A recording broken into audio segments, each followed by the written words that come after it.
El Instituto de Investigación Sanitaria del Hospital Gregorio Marañón reafirma su posición investigadora de calidad a escala nacional e internacional cada año, mostrando incrementos tanto en el número de publicaciones como en su factor de impacto. Hoy contamos con su director para hablar de la situación de la I+D+I en nuestro país. Doctor Rafael Bañales, muy buenas. Muy buenas. Encantado de estar aquí. Es un placer poder contribuir con el desarrollo de nuestra actividad al conocimiento y a la capacidad investigadora de nuestra comunidad, de nuestro país. Para ponernos un poco en contexto y en situación, ¿de qué se encarga el instituto? Bueno, los institutos de investigación sanitaria son una muy importante apuesta estratégica por dar a los hospitales un marco investigador adecuado, tanto en lo que representa generar un entorno científico de primera línea, como en otorgarle una capacidad de gestión relevante que permita que los investigadores desarrollen su capacidad en un marco estable. Entonces, los institutos de investigación, todos ellos tienen una estructura similar en la cual se centran en un gran hospital universitario al que se unen diferentes actores, en este caso la Universidad Complutense y la Universidad Carlos III, generando así un núcleo donde se desarrolla actividad investigadora de calidad. Los institutos además necesitan de unos serie de procedimientos que aseguren que la función que desarrollan es la correcta, en el sentido de capacidad de gestión, capacidad de organización, desarrollo de actividad docente, desarrollo de actividad formativa, que hacen que sean realmente, se trata de convertir a los hospitales en polos de atracción investigadora. Exactamente, bueno, se habla mucho de que muchas veces los investigadores tienen dificultades, a veces burocráticas, incluso para acceder a publicar o incluso a desarrollar patentes. En este sentido, ¿en qué consiste la unidad de apoyo a la innovación? Bueno, en la pregunta que me hace hay dos aspectos, básicamente. Empezando por el segundo, de la unidad de apoyo a innovación, se refiere fundamentalmente a la I pequeña de la I+D+I. La innovación realmente es un poco la asignatura pendiente de la actividad investigadora en el ámbito de los hospitales en nuestro país, básicamente porque no hemos tenido ni el impulso ni la formación para desarrollarlo. Cuando en España se decidió que había que hacer una apuesta por actividad investigadora años atrás, los investigadores españoles empezamos a publicar en gran medida y se generó un incremento relevante en el número de publicaciones científicas. Nadie nos dijo entonces que había que desarrollar también actividades innovadoras que fueran capaces después de generar retorno económico. Y ese es el camino que se está emprendiendo ahora.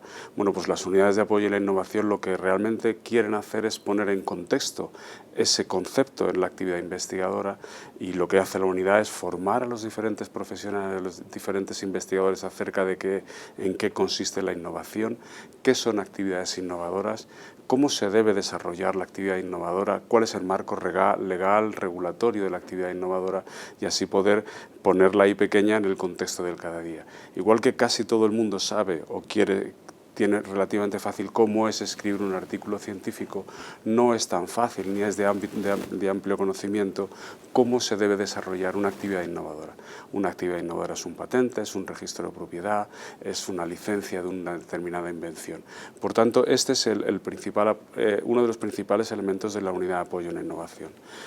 Otro muy importante es realmente ser capaz de poner en valor frente al mercado, frente a las empresas, las ideas originales que se generan en los hospitales. Y esta es una tarea también de salida a un mercado que la unidad de apoyo a la innovación también es capaz de realizar, y de hecho realiza de manera relevante. Y por último, también en nuestro caso concreto hay cierta capacidad de hacer prototipado, es decir, que determinadas actividades innovadoras, digamos tangibles, se puede llegar a una fase de prototipado que también permite de alguna manera hacer ese salto de la idea a la producción, a la escala industrial, de una manera más fácil y más fluida. O sea que de alguna forma se está fomentando el desarrollo de patentes, el desarrollo Claro. pues, a través también de esos prototipados, incluso a lo mejor quizás de spin-off y de este tipo de Exactamente. estructuras. Realmente la unidad de apoyo a la innovación es el engranaje, de alguna manera, y esto lo comparamos siempre en el contexto del instituto, es la ventanilla a la que el investigador accede, dice, tengo una idea, ¿qué hago a partir de ahora? Lo que hay detrás de la ventanilla es la unidad de apoyo a la innovación. Detrás de la ventanilla hay gestores de innovación, hay gente que se encarga del gabinete jurídico, está la OTRI, está la conexión con la industria. Esto es para el investigador no debe existir. Es la unidad de apoyo y la innovación la que le intenta dar este soporte. Volviendo un poco al instituto y a su estructura, ¿en qué áreas se divide? Bueno, el instituto tiene 7 áreas de investigación priorizada que lo que pretenden es abarcar, y de hecho lo hacen, la mayor parte de actividad investigadora que se puede hacer en el ámbito de la biomedicina. En el diseño de las áreas de investigación, lo que nosotros pretendimos es que éstas fueran pertinentes desde el punto de vista de la salud de la población y que hubiera suficiente masa crítica investigadora en el contexto del centro, porque de nada sirve tener un área muy importante si tú no tienes realmente un bagaje para desarrollar actividad investigadora. Y en este sentido, pues existe un área de ingeniería biomédica muy característica de nuestro instituto y que se basa en un contacto muy preciso con la Universidad Carlos III a través del doctor Manuel Desco fundamentalmente, y que tiene una proyección industrial y de desarrollo tecnológico muy marcada. Luego hay un área de enfermedades cardiovasculares que dirige el doctor Fernández Avilés, que como su nombre indica es una de las enfermedades de mayor prevalencia. Existe un área de salud mental y neurociencia que dirige el profesor Celso Arango, también de gran calado y de gran proyección social, fundamentalmente en el campo de las enfermedades neurodegenerativas y en la salud mental. Existe un área de enfermedades infecciosas que dirige el doctor Emilio Bouza, un área de inmunología que dirige el doctor Fernández Cruz, un área de oncología translacional que dirige el doctor Miguel Martín y un área que es el compendio de otras actividades que es el área de patología de grandes órganos y sistemas, que en este caso me toca a mí también su coordinación. Y finalmente hay un grupo transversal de enfermería que desarrolla una línea específica en cuidados hacia el paciente que también tiene una actividad investigadora creciente. De esta manera estas 7 áreas configuran realmente un panorama que abarca, como decía anteriormente, pues quizá la práctica totalidad de la capacidad investigadora que se puede tener en el ámbito de las ciencias de la salud. De alguna forma se ha visto o se ve que el instituto evoluciona, ¿no? con esa cantidad de publicaciones que comentábamos antes, cada año se va mejorando, ¿no? Sí, bueno, el hecho de que existe una estructura que analiza la actividad investigadora y la comunica mensualmente hace que el conjunto del centro respire con un aire más investigador. Esto parece una cuestión un poco quizá rimbombante de decirlo, pero es verdad. La existencia de una estructura que se encarga de un determinado aspecto, en este caso la investigación, hace que la gente piense que su actividad puede también trasladarse al ámbito de la investigación. Y este hecho conceptual yo creo que ha generado también una corriente dentro del hospital que permite que una gran cantidad de personas se dediquen o tengan cierta capacidad de dedicarse a actividad investigadora. Y sí que existe una creciente actividad investigadora en el centro, sin duda. Máxime cuando la cultura es muy importante, sobre todo porque se tiene en cuenta que muchas veces la actividad investigadora sale de la propia voluntad de los profesionales, es decir, siempre hay una queja ahí de que no se contempla, por ejemplo, a veces en la carrera profesional, o sea que es muy de voluntad, ¿no? Sí, esto es una circunstancia tremendamente paradójica y que a mí personalmente me motiva una reflexión muy característica, y es la siguiente. La mayor parte de los investigadores del centro somos médicos, aunque hay otro conjunto de personas de gran capacidad, de gran relevancia, que no lo son, pero que están imbuidas del mismo concepto de investigación en ciencias de la salud. Pero un profesional de este tipo de actividades tiene 3 facetas que son inseparables, que es la asistencial, obviamente es la razón fundamental para el desarrollo de la actividad médica, la docente, porque no se puede concebir un hospital ni el acto médico sin tener a alguien al lado a quien formas, bien estudiantes pregrado, bien residentes o bien tus propios compañeros que están en fases, digamos, de desarrollo de su profesión, y la investigadora, porque la medicina no se puede entender sin preguntas, no se puede entender sin curiosidad. Es mucho menos lo que sabemos que lo que no sabemos en el ámbito de la medicina. Y si uno no mira con curiosidad y no se hace preguntas de investigación, su actividad médica es inferior de calidad y de representatividad que si la hace. Y paradójicamente esa actividad investigadora y docente no están contempladas en el ámbito de cada día. Y por tanto la actividad investigadora casi siempre es, como bien decía, a expensas de la voluntad de los médicos o de los trabajadores del hospital, a expensas de un esfuerzo añadido, que se hace a veces en condiciones de extraordinaria dificultad. Precisamente el Instituto de Investigación lo que pretende es poner en valor toda esta circunstancia y poner en la perspectiva de las autoridades la importancia de la actividad investigadora dentro de los centros. Y yo creo que este es un camino para que realmente la actividad investigadora se contemple de manera relevante en la carrera profesional de los médicos. En muchísimas comunidades, y entre otras Madrid, el peso de la actividad investigadora es escasísimo en la valoración curricular, es escasísimo en la captación de los profesionales. Y yo creo que esto es un camino que sin ninguna duda se debe andar. Ya un poco con un contexto más amplio de la actividad investigadora en nuestro país, veíamos que los presupuestos destinados a I+D+I en el contexto actual de crisis económica se han ido reduciendo. ¿De alguna forma se está viendo un impacto o nos estamos quedando atrás en este sentido con respecto a otros países de Europa? Esta es una pregunta que tiene diferentes momentos cronológicos para responderla. Y me explico. No cabe ninguna duda que la inversión en investigación y en la investigación en salud es rentable a largo plazo. Esto es un hecho que no cabe ninguna duda porque de manera muy directa afecta a la salud de la población y por tanto al mayor beneficio de la propia sociedad, además de la actividad innovadora que en el ámbito de la investigación en los hospitales se puede realizar.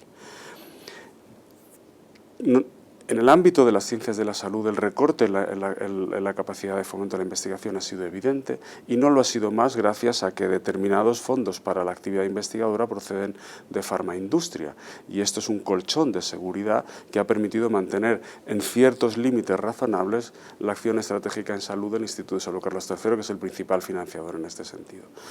Pero no cabe duda que este impacto no se notará a corto plazo, pero es muy probable que se note a medio y largo plazo. Quizá en los resultados de investigación, pero también en la falta de relevo generacional, porque el crecimiento de la actividad investigadora en los últimos años se ha basado en profesionales que han estado extraordinariamente motivados para el desarrollo de actividad investigadora. Y ese relevo generacional hay que rellenarlo. Hay que formar personal investigador, hay que imbuir a la gente de la necesidad de hacer investigación en los hospitales. Y ese salto no se cubre de la noche a la mañana. Y ese salto es imprescindible mantenerlo. Por tanto, no solamente una disminución de los recursos de manera cuantitativa, sino que esa disminución puede hacer que la base mínima de personal investigador se resienta enormemente. Para mí es un asunto crítico porque la pérdida de competitividad con respecto a otras sociedades europeas puede ser extremadamente importante si se pierde este tren que cogimos tarde, pero cogimos muy bien como país, porque en los últimos años España sigue siendo un país que produce ciencia de verdad en un nivel bastante apreciable. Esperemos que no se pierda ese tren. En ese contexto que comenta del relevo generacional, se habla siempre que perdemos talento, que hay pues, jóvenes o no tan jóvenes que ya se van fuera de España para realizar su actividad investigadora en otros países donde sí se fomenta más. Esto es una realidad, porque se lleva hablando ya también unos cuantos años de la fuga de cerebros, ¿no? Bueno, yo creo que es una realidad en el momento actual de una magnitud compleja, importante pero tolerable, pero puede ser de una magnitud superior en el futuro. Le pongo un dato. Yo tengo unas ciertas responsabilidades en cuanto a las comisiones de recursos humanos del Instituto de Salud Carlos III. Y este año, en las convocatorias de este año, hemos observado que en prácticamente todos los programas hay menos candidatos. Y es paradójico, en una circunstancia en la que no hay demasiadas expectativas laborales, que haya menos gente que se presente a estas acciones estratégicas del Instituto de Salud Carlos III. Una de las razones que esgrimimos para justificar este aspecto es que quizá la gente no quiera aplicar en España a este tipo de ayudas, sino aplicar fuera, porque existe más posibilidad de encontrar un futuro posterior de estabilidad dentro de la actividad investigadora. Y ese es un reto muy importante que las administraciones deben asumir. Es absurdo formar excelentes profesionales, invertir gran cantidad de dinero y esfuerzos en la formación de licenciados o graduados, doctores y después investigadores postdoctorales para ser incapaz de incorporarlos al tejido social y económico del país. Esto es un riesgo, sin duda, a medio plazo de muy importante magnitud. Es un reto de las administraciones asegurar talento o la persistencia del talento en nuestro país.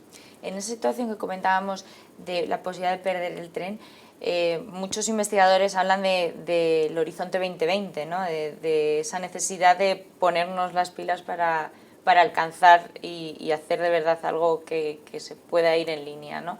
¿Es fundamental este horizonte 2020 para nosotros? Sí, lo es. O sea, España está inserta en la Unión Europea y como tal debe ser partícipe tanto para aportar como para recibir las acciones conjuntas de la Unión Europea. Y en este sentido la capacidad de fomento de la investigación y de la innovación de la Unión Europea es muy superior a cada uno de los países miembros. Y en ese sentido los proyectos que uno puede obtener en la Comisión Europea a partir de este programa Horizonte 2020 son de más calado, más cooperativos y de más monto económico que lo que puede generar el propio país o las propias comunidades. Es importantísimo, pero son retos extraordinariamente competitivos. Son consorcios complejos y hay que tener masa crítica suficiente para concurrir a ellos. Por tanto, hace falta ambas cosas. Hace falta una acción europea general de gran calado, pero no se puede perder el colchón de fondo en el que cada país debe poner para tener el tejido mínimo de investigadores necesarios para poder concurrir con éxito a estos grandes programas. También existe ahí una serie de mantras, ¿verdad?, que se mantienen constantemente. La I+D+I, hay que hacer innovación, luego hay que pasar de las musas al teatro. Pasa un poco lo mismo con esto. El dinero está en Europa, no cabe duda, pero no es fácil de conseguir en Europa, aunque exista. Estamos como país bien preparado para acceder a esto, pero el país como tal no debe ceder a Europa completamente la competencia financiadora en el ámbito de la investigación, sino que debe mantener desde mi punto de vista su propio ritmo, su propia estructura mínima para garantizar o asegurar que los investigadores del país puedan concurrir con éxito a otras convocatorias. Doctor Mañares, pues muchas gracias por habernos hablado de investigación, esa materia pendiente en nuestro país y un reto. Gracias por haber estado en Salud TV. Ha sido un placer, muchas gracias.